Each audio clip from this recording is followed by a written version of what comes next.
I was held for ransom for 3.5 hours by hundreds of these protesters, as you see on the board. They demanded that I had to pay them money if I wanted to make it home to see my family safe again. The law enforcement in San Francisco, I respect, and I think law enforcement is what's brave, not me, and I respect all law enforcement, but the law enforcement I was met with in San Francisco, in my opinion, failed miserably in effectively doing their job. They had mentioned that it was not ideal for them to be seen as anything other than an ally to this community. And that was made very obvious in the treatment. And thank you, Mr. Chairman. Thanks to the witnesses for being here. Ms. Gaines, I want to start with you. Thank you for your courage in being here today. Thank you for your courage and advocacy for women. You have been subjected to an unbelievable amount of abuse.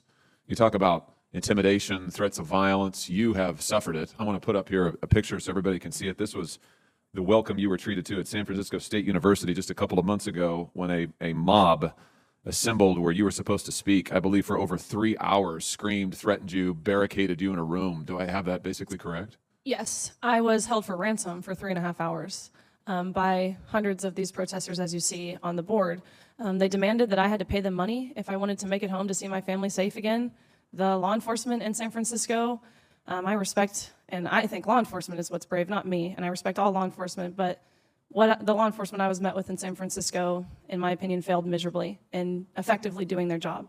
They had mentioned that it was not ideal for them to be seen as anything other than an ally to this community. And that was made very obvious in the treatment and effectiveness of removing me safely from that situation. Why were you threatened and barricaded into a room and held for ransom for hours on end? I mean, what was it you were saying that was so terrible? I was invited to speak on my experience of my senior year in competing against a male. Nothing opinionated about what I shared. It was sheerly the exact lived experience of what me and my teammates and fellow competitors dealt with. And so I spoke. After my speech, there was, of course, a lot of protesters in the room, which I'm totally fine with people protesting. It's their right to protest. But what I'm not fine with is when it does turn violent in the way that it did. Because protesters afterwards, they rushed into the room. They turned off the lights. They rushed to the front. Myself and others were assaulted, and that's ultimately when I was held for hostage for 3.5 hours. It's just unbelievable, unbelievable. Thank you for your courage in the midst of that. Let's talk a little bit about the message that you were sharing, and you started to talk about it in your opening statement. Just tell us about your experience, because nobody can question your experience. I don't think anybody sitting at the table, and certainly nobody at this podium, has had the experience that you have had. You were talking about just the incredible surprise, shall I say, to put it gently, of finding a biological man, a 6'4" biological man in your locker room and having to accept that without being asked about it, without being told about it even. What was that like for you? Tell us about that. Again, we only became aware we would be undressing next to a man when we had to see a man undressing while we were simultaneously undressing. And so I immediately left the locker room and I went up to one of the officials on the pool deck and I said, what are the guidelines to allow a man into our locker room? I know the guidelines for the competition, but what are the guidelines for the locker room? And he so nonchalantly said back, oh, we actually got around this by making locker rooms unisex. And so I'm thinking to myself in these brief moments, first and foremost, you just admitted this as a male by acknowledging how you had to change your rules to make the locker rooms unisex. You acknowledge that we do not share the same sex, first and foremost. Secondly, unisex.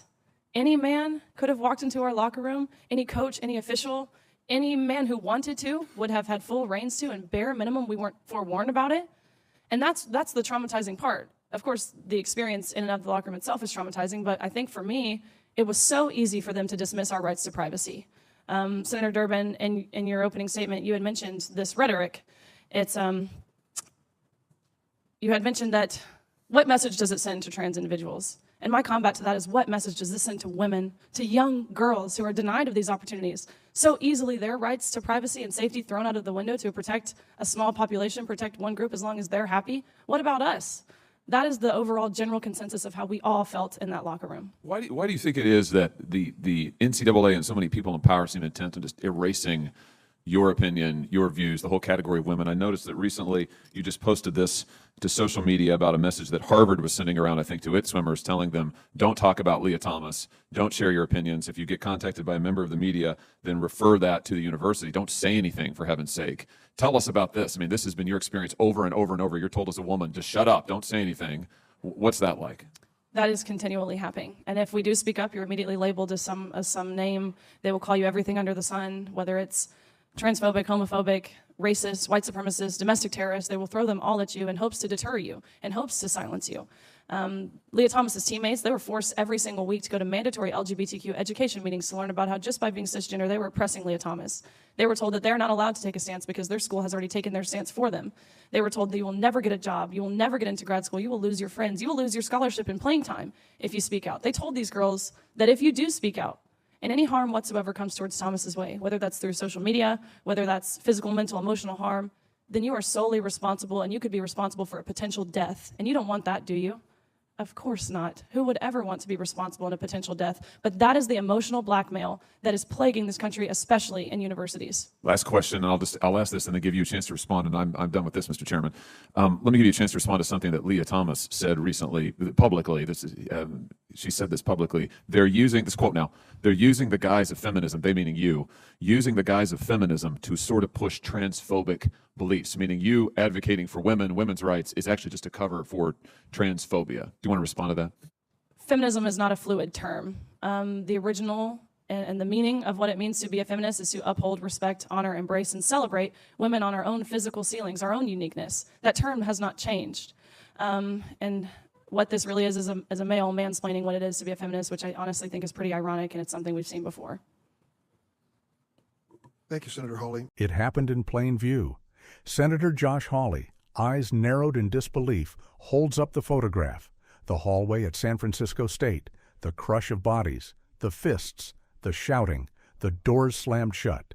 Riley Gaines sits beneath the lights and says it without ornament or rage, just fact. I was held for ransom for 3.5 hours. Not detained, not delayed. Held because she dared to speak about her senior year, about lining up behind the blocks and discovering that the rules had changed without anyone telling the women who would bear the cost. That is the moment. That is the hinge. The senator calls it unbelievable, twice, as if repetition might reconcile the distance between what a university says it believes, dialogue, safety, diversity, and what it allowed to happen in its corridors. A speaker barricaded in, the lights killed, the threats mounting, and law enforcement, Gaines says, more concerned with optics than with duty. They didn't want to look like anything other than an ally to this community. She says it calmly, but the indictment is total. The shield meant to protect speech became a mirror, reflecting back a hierarchy of which voices deserve protection. Then the hearing shifts from the hallway to the locker room, from public intimidation to private vulnerability. Gaines recalls the shock with surgical clarity. The only notice the women received that a male would be undressing beside them was the moment they saw him doing it. She describes walking to an official on deck, looking for the boundary lines that once were obvious. The answer came casual, bureaucratic, devastating. We got around this by making locker rooms unisex. In one sentence, the guardrails disappeared. The category designed to protect privacy was converted into a loophole. Policy replaced consent. And anyone, any coach, any man, could have walked through that door. No forewarning, no meaningful choice. The women's bodies were an afterthought to someone else's politics. Hawley gives the floor, and the story keeps unfolding. Gaines talks about the messages sent from the most hallowed places in American higher education. Don't speak, don't dissent. If the media call, root it through us. Keep your head down. She tells of teammates marched weekly to mandatory education sessions where dissent itself is cast as oppression, where a young woman is told that if she dares to say aloud what she actually believes, she could be to blame for harm to someone else, even, they were told, responsible for a potential death. That is not education. That is emotional blackmail dressed in institutional letterhead. And at the center of the hearing sits a larger question than one swimmer, one team, one season. What is the government's responsibility when the institutions it funds and admires treat women's boundaries as negotiable?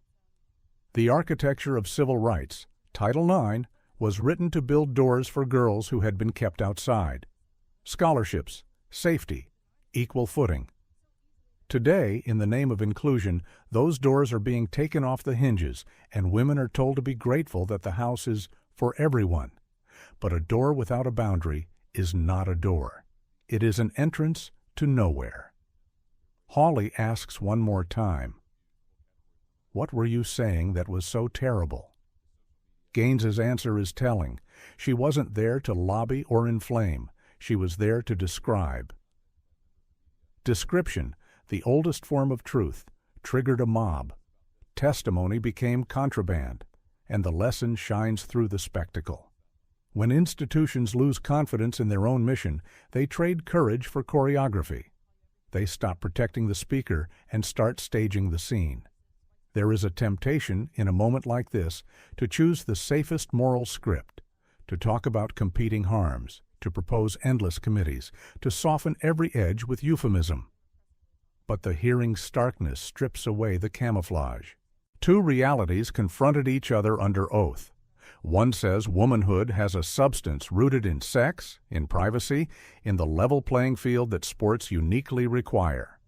The other says those boundaries must dissolve to make room for a new moral order, and any woman who hesitates is suspect. You heard it in the whispered threats of careers ended and futures denied. You heard it in the bureaucratic shrug. We got around it. You heard it in the redefinition of feminism itself, recast as a costume disguising bigotry.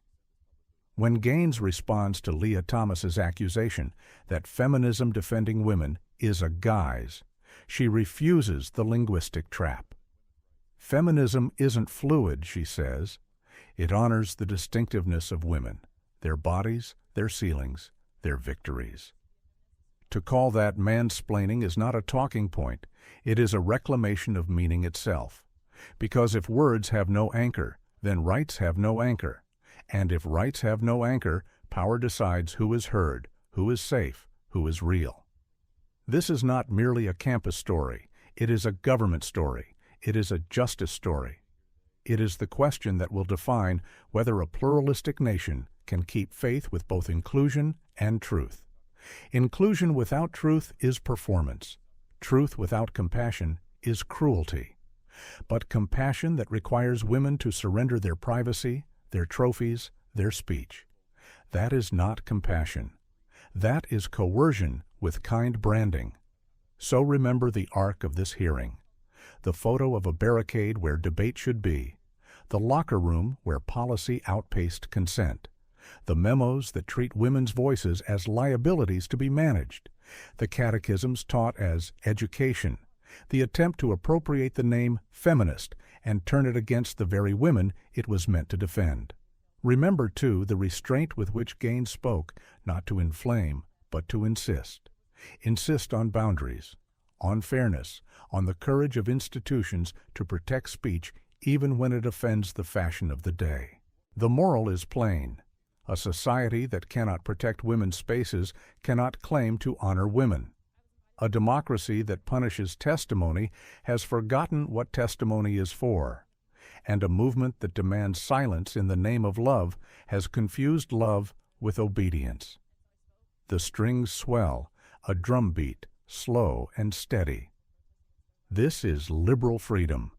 We tell the stories powerful people would rather dismiss as unbelievable. We follow the facts wherever they lead, and we defend the right to speak hard truths without fear. If you believe fairness is not a relic, if you believe women deserve safety, voice, and equal ground, subscribe to Liberal Freedom. Share this video. Stand with those who stand up. Support our work so we can keep shining light where others kill the lights and close the doors. Because truth is not ransom to be paid. It is a promise to be kept.